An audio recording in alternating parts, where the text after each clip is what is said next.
Hello दोस्तों। तो आप सब कैसे हैं? तो हम पढ़ रहे थे राजस्थान अध्ययन की कक्षा 9th की बुक, जिसके 4 लेसन हमने डिस्कस कर लिए थे। आज हम 5वें लेसन के बारे में जानेंगे, जिसका नाम है राजस्थान में जनजागृति और प्रजामंडल। इस लेसन से जितने महत्वपूर्ण क्वेश्चन बन सकते हैं, आज हम इस वीडियो में डिस्कस करेंगे। तो आइए शुरुआत करते हैं इस वीडियो की। वंदे मातरम गीत किसने लिखा था? तो बताइए, वंदे मातरम गीत है वो किसने लिखा था? तो ये लिखा था बंकिम चंद्र चटर्जी ने। अगला प्रश्न देखिए, सज्जन कीर्ति सुधाकर नामक समाचार पत्र कहाँ से प्रकाशित होता था? तो बताइए, सज्जन कीर्ति सुधाकर समाचार पत्र है वो कहाँ से प्रकाशित होता था? तो ये होता था उदयपुर से। अगला प्रश्न देखिए, अंग्रेजी साप्ताहिक अंग्रेजी साप्ताहिक राजस्थान टाइम्स का प्रकाशन कहाँ से शुरू हुआ था? तो इसका राइट आंसर है वो हो जाएगा अजमेर से। अगला प्रश्न देखिए, एडवर्ड सप्तम के राज्यारोहण समारोह के समय उदयपुर के किस महाराणा को आमंत्रित किया गया था? काफ़ी महत्वपूर्ण क्वेश्चन। तो बताइए, तो इसका राइट आंसर है वो हो जाएगा महाराणा फतेह सिंह को। अगला प्रश्न देखिए, चेतावनी राजचुंगटिया नामक रचना किसकी है? काफ़ी महत्वपूर्ण रचना है ये। तो ये है केसरी सिंह बारहट की। अगला प्रश्न देखिए, निम्न में से कौन सी कविता सुनने के बाद उदयपुर महाराणा एडवर्ड सप्तम के राज्यारोहण समारोह में दिल्ली नहीं गए थे? तो ये है चेतावनी राजचुंगटिया, जो कि केसरी सिंह बारहट ने लिखी थी। अगला प्रश्न देखिए, भारतीय राष्ट्रीय कांग्रेस की स्थापना हुई थी? तो बताइए, भारतीय राष्ट्रीय कांग्रेस की स्थापना कब हुई थी? तो ये हुई थी 1885 को। अगला प्रश्न देखिए, राजपूताना मध्य भारत सभा नामक राजनीतिक संस्था की स्थापना कहाँ हुई थी? तो इसकी स्थापना है वो हुई थी दिल्ली में। अगला प्रश्न देखिए, राजपूताना मध्य भारत सभा को कांग्रेस के किस अधिवेशन में कांग्रेस की सहयोगी संस्था मान लिया गया था? तो वो अधिवेशन था नागपुर का अधिवेशन, जो हुआ था 1920 में। अगला प्रश्न देखिए, राजपूताना मध्य भारत सभा का प्रथम अधिवेशन कहाँ हुआ था? तो ये हुआ था दिल्ली में। अगला प्रश्न देखिए, सन 1919 में राजस्थान सेवा संघ की स्थापना कहाँ हुई थी? तो राजस्थान सेवा संघ की स्थापना है वो हुई थी वर्धा में। अगला प्रश्न देखिए, अखिल भारतीय देशी लोक परिषद की स्थापना कब हुई थी? तो अखिल भारतीय लोक परिषद की स्थापना है वो हुई थी 1920 में। अगला प्रश्न देखिए, राजस्थान में सर्वप्रथम प्रजामंडल की स्थापना कहाँ हुई थी या कहाँ की गई थी? तो ये की गई थी जयपुर में। अगला प्रश्न देखिए, निम्न में से किस प्रजामंडल की स्थापना 1938 में नहीं हुई? एक प्रजामंडल ऐसा है जिसकी स्थापना 1938 में नहीं हुई, बाकियों की 1938 में हुई है। तो वो प्रजामंडल है वो होगा भरतपुर प्रजामंडल। टाइपिंग मिस्टेक है, भरतपुर प्रजामंडल होगा। अगला प्रश्न देखिए, भरतपुर प्रजामंडल की स्थापना कब हुई थी? तो ये हुई थी 1939 में। अगला प्रश्न देखिए, बूंदी प्रजामंडल की स्थापना कब हुई थी? तो इसकी स्थापना है वो हुई थी 1944 में। अगला प्रश्न देखिए, 1933 में सिरोही लोक परिषद की स्थापना कहाँ की गई थी? तो सिरोही लोक परिषद की स्थापना है वो 1933 में बम्बई में की गई थी।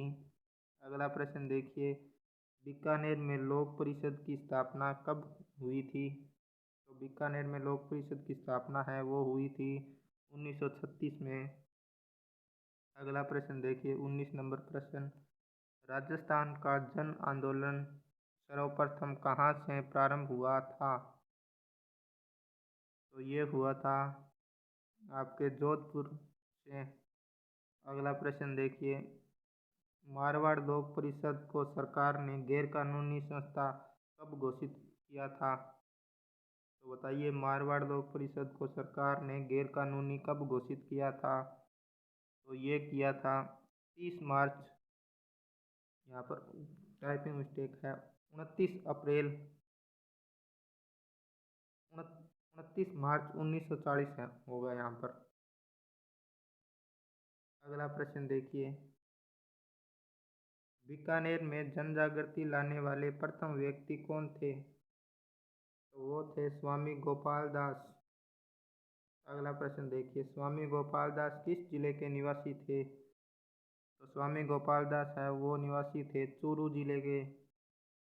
अगला प्रश्न देखिए, बीकानेर प्रजामंडल की स्थापना कहाँ हुई थी? तो ये हुई थी कलकत्ता में। अगला प्रश्न देखिए 24 नंबर प्रश्न, निम्न में से किस योजना के अंतर्गत अंतरिम सरकार बनी और संविधान निर्मात्री सभा का कार्य प्रारंभ हुआ था? काफी महत्वपूर्ण क्वेश्चन। तो ये हुआ था कैबिनेट मिशन के तहत। अगला प्रश्न देखिए, संविधान निर्मात्री सभा में बीकानेर का प्रतिनिधित्व किसने किया था?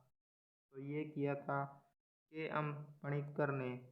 अगला प्रश्न देखिए, लॉर्ड माउंटबेटन योजना की घोषणा कब हुई थी? काफ़ी महत्वपूर्ण क्वेश्चन। तो ये हुई थी 3 जून 1947 को। अगला प्रश्न देखिए, निम्न में से किस योजना के अंतर्गत भारत विभाजन का उल्लेख है? तो ये है माउंटबेटन योजना के अंतर्गत। अगला प्रश्न देखिए, जैसलमेर का पहला समाचार पत्र कौन सा था? तो जैसलमेर का पहला समाचार पत्र है वो था विजय। अगला प्रश्न देखिए, राजाओं और नवाबों का केंद्रीय स्तर पर नरेंद्र मंडल कब बनाया गया? तो ये बनाया गया था 1921 में। अगला प्रश्न देखिए, गोकुल भाई भट्ट का संबंध किस प्रजामंडल से था? तो गोकुल भाई भट्ट है वो संबंधित थे सिरोही प्रजामंडल से। अगला प्रश्न देखिए, करौली प्रजामंडल की स्थापना कब हुई थी? तो करौली प्रजामंडल की स्थापना 1938 में हुई थी। अगला प्रश्न देखिए, सन 1931 में जयपुर प्रजामंडल की स्थापना किसने की थी? तो जयपुर प्रजामंडल की स्थापना है वो की थी कपूर चंद पाटनी ने। अगला प्रश्न देखिए, अलवर में जन जागृति लाने का कार्य निम्न में से किसने किया था? तो ये किया था पंडित हरिनारायण ने। अगला प्रश्न देखिए, भरतपुर प्रजामंडल में प्रथम अध्यक्ष कौन थे? तो भरतपुर प्रजामंडल के प्रथम अध्यक्ष हैं वो थे गोपीलाल यादव। अगला प्रश्न देखिए, धौलपुर में जन चेतना का कार्य किसने किया था? तो ये किया था स्वामी श्रद्धानंद ने। अगला प्रश्न देखिए, महेश्वरी समाज नवयुवक मंडल का संबंध कहाँ से था? तो बताइए, महेश्वरी समाज नवयुवक मंडल का संबंध किस जिले से था? तो ये था जैसलमेर जिले से संबंधित। अगला प्रश्न देखिए 37 नंबर प्रश्न, जयपुर में 1927 में चरखा संघ की स्थापना किसने की थी? काफ़ी महत्वपूर्ण क्वेश्चन, इंपॉर्टेंट क्वेश्चन है परीक्षा के दृष्टिकोण से। तो चरखा संघ की स्थापना है वो 1927 में जयपुर में हुई थी और इसकी स्थापना की थी अर्जुन लाल सेठी ने, नहीं जमनालाल बजाज होगा, सॉरी।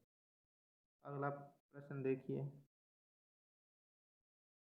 जयपुर में जन जागृति का श्री गणेश किसने किया था? तो इसका राइट आंसर है वो हो जाएगा अर्जुन लाल सेठी ने। अगला प्रश्न देखिए 39 नंबर प्रश्न, बूंदी प्रजामंडल की स्थापना किसने की थी? तो ये की थी कांतिलाल ने। अगला प्रश्न देखिए, त्रिलोक चंद माथुर एवं चिरंजी लाल शर्मा का संबंध किस प्रजामंडल से है?